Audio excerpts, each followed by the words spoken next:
Hello everybody, it's me, TONIK TZW. Yes, we're here in the Tier 7 Yadachi, and I recently put out a video in the Yadachi of showing how one ship can really make a difference, and this one is along similar lines, but this one has a Kraken attached to it. You'll notice there's a big jump in the number from the last Kraken video I put out, and that's because I was abusing the Kamikaze.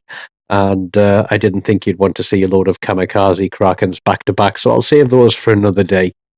But we're here on Trident. It is domination mode, and I've been given the blessing of RNG on this one because there's only one destroyer, and there are a lot of battleships, which means that some big, juicy targets for me. And let me tell you, it's not going to be a record-breaking game for me, but there's going to be a lot of damage in this one, and I was mighty pleased with it.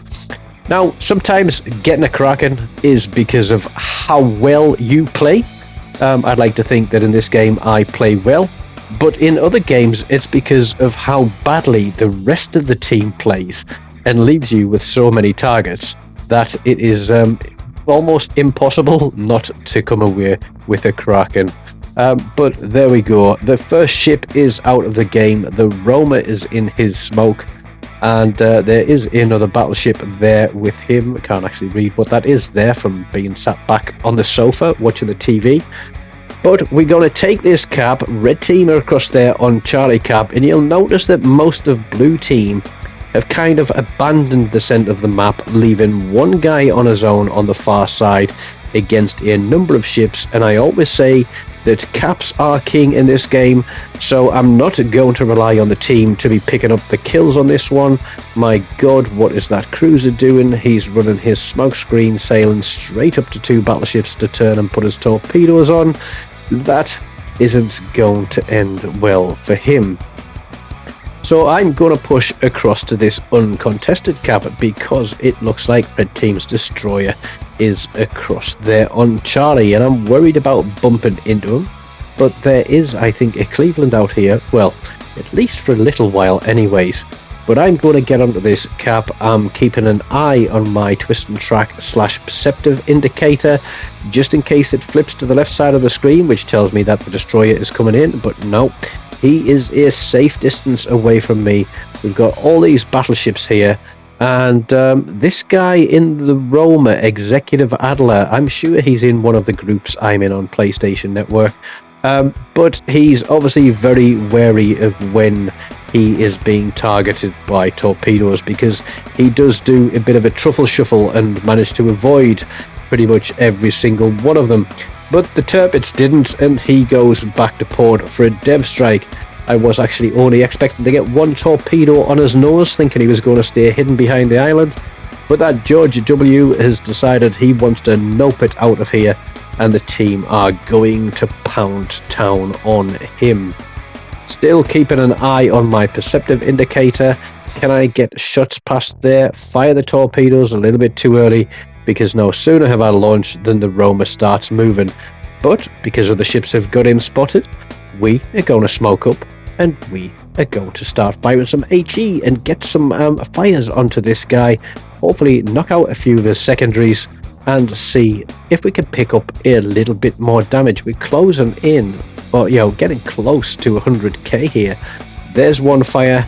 We lose another ship, and Red Team are kind of pulling this one back. It is the caps that are giving us the advantage here. I can't let that guy destroy everything, but we get another fire on the Roma, and I'm going to push, try and keep him spotted, try and keep everything spotted, and hope that the team can do some damage and keep this one in our favor. That cruiser there is playing Ring of Roses with the Roma. The Roma's chasing him around the island, but my fires tick him down, and I do get, I think it was a nice job off that guy. Sorry, that was my chair falling over outside in the garden because the doors just pushed it open. But there's myself, a battleship, and a cruiser. It is 3v3.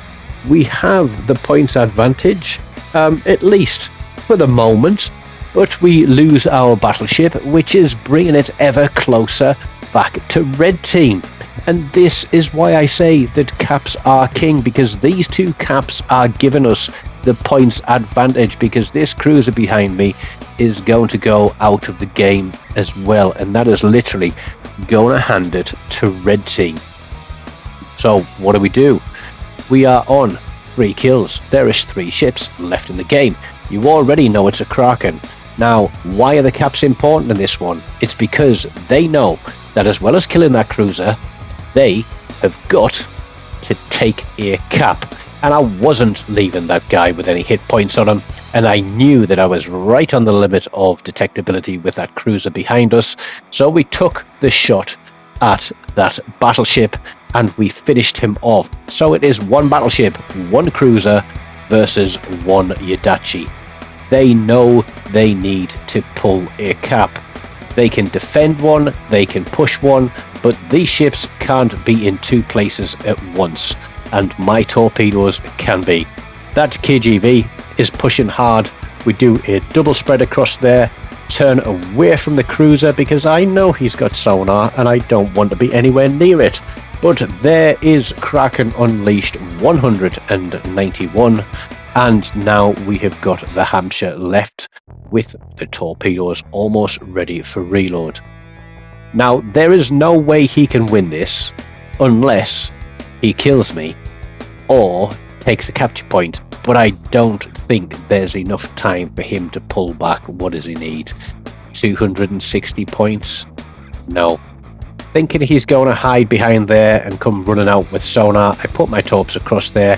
We quickly fire the second set. I reckon he must have waited there for his sonar to come off cooldown, because as soon as my torpedoes start getting close, he starts to slow down and change direction a little bit. But one thing I had to remember is he also has torpedoes, and we're going to see those appear momentarily. We've got torpedoes coming up ourselves. We're going to try and bait him to turn into those, knowing what his turn circles are like. So we pop the smoke, we fire, we get a cap reset, the torpedoes are running. I'm thinking, has he been dumb enough to turn into those? No, he's going to keep sailing. He's going to go behind the island, but he knows the game is up. There is no way that he can win this one. So I am going to do the right thing and just keep sailing away. But as the game draws to a close, he doesn't realise that spotter planes don't work anymore. That just tells me where he is. And of course, in the closing seconds of the game, I'm going to give him the final salute. So we end up on 167, shall we say, 1,000, with a high caliber, a Kraken, a Dev Strike, and a First Blood. 5 kills for that one, 2 solo caps, couple of cap assists. I think had we killed the cruiser, we could have had a 3,500 game there. But a 3,200 game, which is pretty much double what second place have, I'll take that any day of the week. So I hope you have enjoyed that one, Kraken number 191. I'm going to have to find some other ships to play that I haven't had Krakens in to try and roll them up to 200. But stick around, click one of these links. Enjoy the videos, smash the like button, comment, subscribe to the channel if you don't. If you want to, please feel free to make a donation. Until next time, take care. Goodbye.